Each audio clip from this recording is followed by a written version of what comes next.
Memory Aerobics Side 1. You've probably never heard of memory aerobics before, but it's more than likely that you've given your mind a mental workout without even realizing it. Your mind is just like your body in that it needs to be exercised. If you want a great body, you have to work to get it in shape. So if you want a good memory, you're going to have to work to get it in shape also. This course is designed to teach you some memory aerobics to help you keep your mind and memory in shape. Working out, whether it's physically or mentally, takes hard work and discipline. In order for these mental exercises to work, you're going to have to treat them just like a physical workout. Set aside a time each day and discipline yourself to use this time for your mental workout. The harder your workout is, the better your memory will be. And if you keep your memory fresh and strong by exercising it daily, your memory will stay young forever. You may be wondering just exactly what it is you'll be doing to keep your mind alert and healthy. Well, the exercises that will be discussed will give you practice using some important mnemonic tools. Practice will keep these tools fresh in your mind and ready to use whenever you need them. With all this in mind, you are probably excited to get started. Let's begin with the linking imagination exercise. Linking is a very useful mnemonic tool. It can help you remember lists, speeches, names, and much more. If you've been through the supermemory course, you know just how important linking tools are. And you probably understand that the ability to link things together quickly is an important asset. The linking imagination exercise will help you practice this technique so that the next time you need to use linking as a memory tool, you will be able to do so quickly and easily. Using 2 columns of words, practice making 2 word links. This is done by linking a word from one column to the adjacent word in the second column. Then move down to the next pair of words. Practice making 2 word links until you can form them quickly and easily. If you have the Memory Aerobics workbook, stop the tape and practice making these links, or listen as I give them to you. Stop the tape to make your link and start it again when you're ready for the next 2 words. Ready? Rice and boy. Cat and worm. Skillet and plant. Card and hat. Box and bird. Desk and sky. Rug and pen. Ice cream and wig. If you'd like to try this with more words, sit down and make 2 columns of words and try linking them together. Once you are able to make quick 2-word links, try linking all the words in column 1 together. After you have linked them all together, go over your links and write down each word. Then check them with the original list. Remember, this is only practice, so don't get discouraged. It will get easier as you practice making more links. If you want more practice, try linking all of the words in column 2. When you can easily link the words in each column together, try linking all the words from both columns together. You can either link the last word in column 1 to the first word in column 2, or you can start all over and link the first word in column 1 to the first word in column 2, then link that word to the second word in column 1. Go from one column to the next, linking all the words together. You'll be surprised how quickly you can memorize a list of 40 words. Another way you can exercise your mind and keep your mnemonic skills in good shape is by memorizing cards. You may not have any interest in playing cards, but by memorizing them you practice 3 fundamental mnemonic techniques: linking, the peg system, and the supermemory system. Although you may find you are more comfortable with one method than another, practice all 3 methods. They will give your memory the workout it needs. Let's begin with the random link system. This method involves associating a particular object with each card and then linking those objects together. If you have the Memory Aerobics workbook, you'll want to open it up and look at the charts listing each card and its object. Now let's begin the exercise. First, shuffle a deck of cards.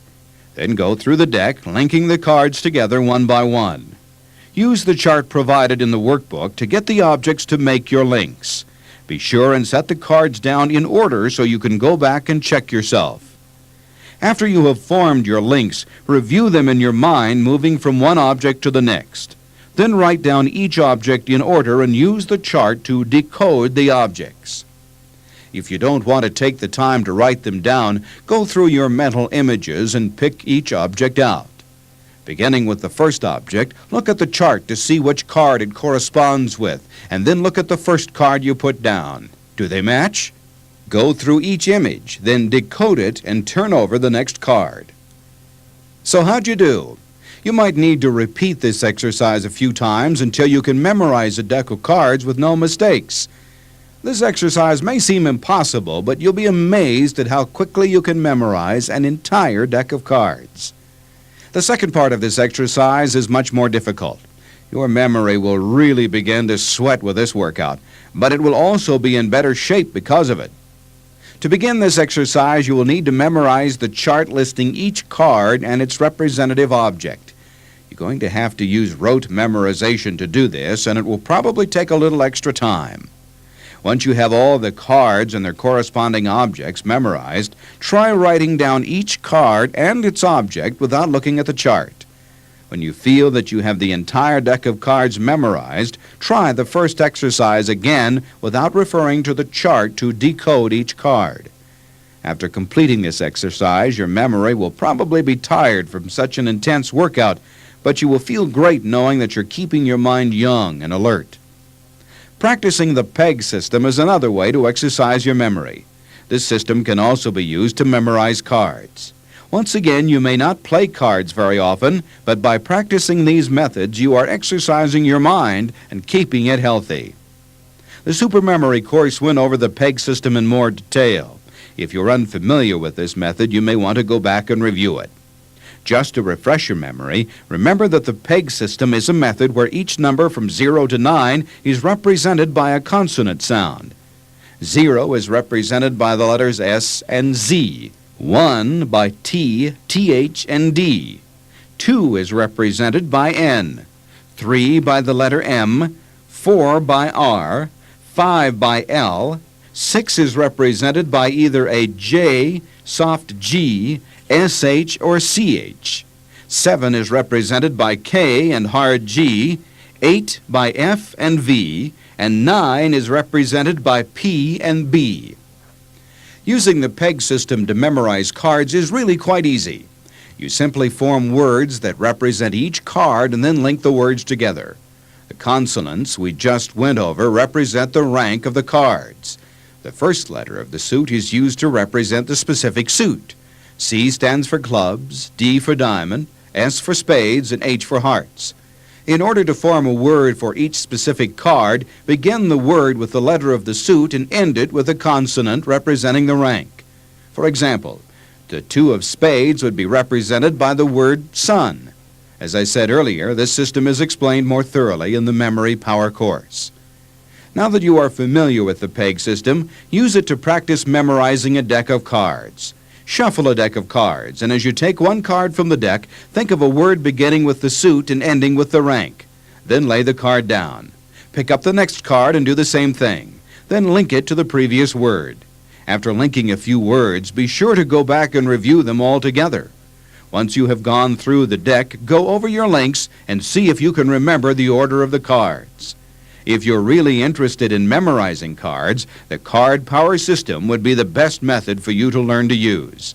This system is the most effective method for memorizing a deck of cards in order.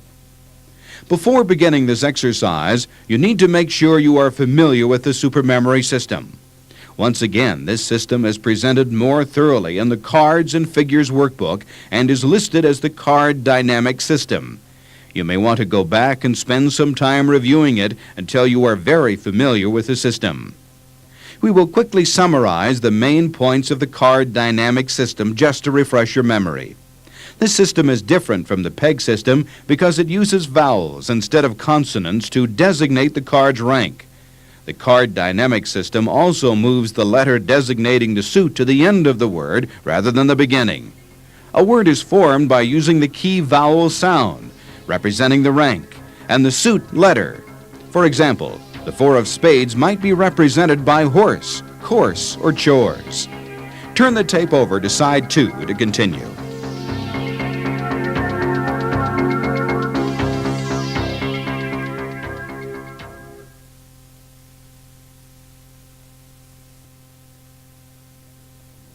Memory Aerobics, Side 2. If you feel you know the supermemory system well enough, continue on with the exercise. You can begin this exercise using only a half a deck of cards and work your way up to a complete deck. Remember to keep the cards in order so you can check yourself. Begin memorizing the cards in order by thinking of a word to represent each card and then linking the words together. When you are finished memorizing the cards, go back over them and check yourself. This is very similar to the peg system we just went over, only this system seems to be a little easier and more effective. Now you have 3 techniques for memorizing cards and exercising your memory. Here's another exercise for memorizing cards, but this one is a little more fun and exciting. The name alone sounds intriguing: mutilation. Mutilating cards is a good way to exercise both your imagination and memory. You have already memorized a deck of cards using one of the 3-card memorizing systems. Now, as the card gets played, visualize the image that represents the card and destroy it. Blow it up, injure it, kill it, do anything to mutilate that image. Use your imagination to create a very visual and graphic image so that it will be easy to remember which cards have been played. Even if you don't play cards, mutilation is a good way to exercise your memory. Simply memorize the deck and pull 10 or 12 cards out. Remember to keep both piles of cards in order. Now go through the deck of cards, and when you come to a mutilated image, check the second pile of cards to see if it's been played. This is a fun way to exercise your memory. It's even a fun card game you can play by yourself. Solitaire isn't the only solo card game. Leave the cards now and turn to some name exercises. If you have a hard time remembering names, this is an important exercise that you should practice often. If you do not practice these memory techniques, you will have trouble memorizing names when you really need to. This course provides 3 exercises you can use to practice remembering names. As you have been introduced to different people, you probably noticed that some names are very easy to remember. It might be a really different name, and so you tend to concentrate on it when you're first introduced. Or you might think, he looks like a Dave. But other names are very difficult to remember. They are harder to visualize, and the techniques you have learned are of no use if you can't visualize the name. When you run into this problem, you need to think of a homophone to help you form a visual image. A homophone is a word that sounds like another word but has a different meaning. For example, you might use the word jury to form a mental image of the name Jerry. Sometimes this can be very difficult, and when you are on the spot, it can be even harder to think of one. The following exercise will help you practice using homophones so that next time you're introduced to someone, you will easily be able to visualize a homophone in your mind. After I give you a name, stop the tape and think of a homophone. Write the homophone down and practice linking the words in the homophone together. Repeat this process for each name you hear. Let's begin with the name Robert Smelly, Debbie Slight, Jeff Slane, John Reedhead, Denise Friedman, Chad Majerus. The last name is Key Mickelson. If you're interested in practicing more names, open a telephone book, point to a name, and think up a homophone for that name. You can do this with a magazine, index, directory, or any book that might contain names. Some names are much more difficult than others. Don't feel that you need to come up with a perfect homophone. Any word that will help you remember the name is good enough. If you're having a hard time thinking of a homophone, try saying the name out loud a few times until you find a word that will work. An easy way to come up with a homophone is to work your way through the alphabet. After a little practice, you'll be surprised at how quickly you can find homophones for even the most difficult names. Once you are comfortable with the homophone exercise, it is time to begin applying it to real people. Don't worry, you won't have to practice in real social gatherings. This course has provided an exercise you can do in the privacy of your own home to practice linking names with faces. You will need a phone book and a magazine or catalog for this exercise. Once you have these materials, open the phone book and point to a name. Next, open the magazine, close your eyes, and point to a face. Now that you have a name and a face, practice linking the name to the face. Picture an image in your mind of the name and then link that image to a prominent feature of the face. Try this exercise 10 times a day. As it becomes easier, try 20 or 30 names each day. After using this exercise to practice for a few days, you can rest assured that the next time you meet someone, you won't feel like a social failure. You'll be able to link the name to the face without even blinking an eye. Your friends, relatives, and coworkers will be amazed at your ability to remember names. Of course, the ultimate test of your name-remembering skills is actually meeting people. You may go for days or weeks without meeting a new person, but it is important that you practice your memory skills every day. There are several ways to do this. If you ride a bus or the subway to work, sit next to someone and introduce yourself. Listen carefully to their name and use it in your conversation. Then link the name to a prominent feature on the person's face. See if you can say goodbye to them when you get off using their name. You can try this same method in a line at the grocery store or at the bank. People may think you're strange, but more than likely they will give you their name and you will get your practice. You may have found that just trying to learn the memory power system can give your mind the workout it needs.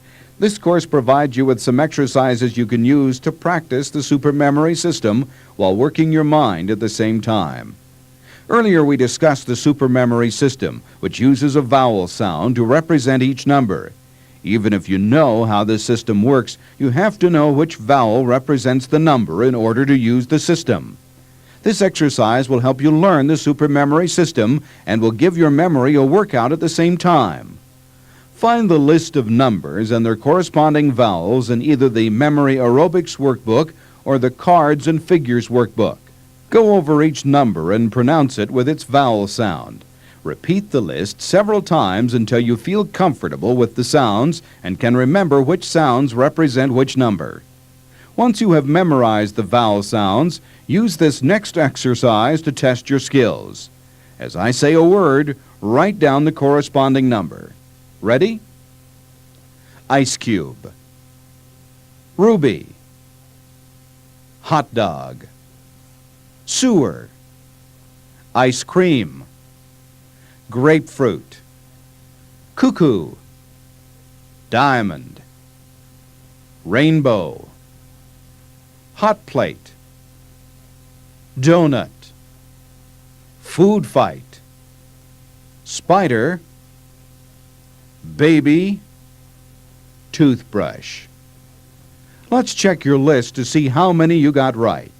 The first number should be 52, then 23, 29, 24, 53, 82, 12, 51, 80, 98, 01, 25, 54, 83, and 21.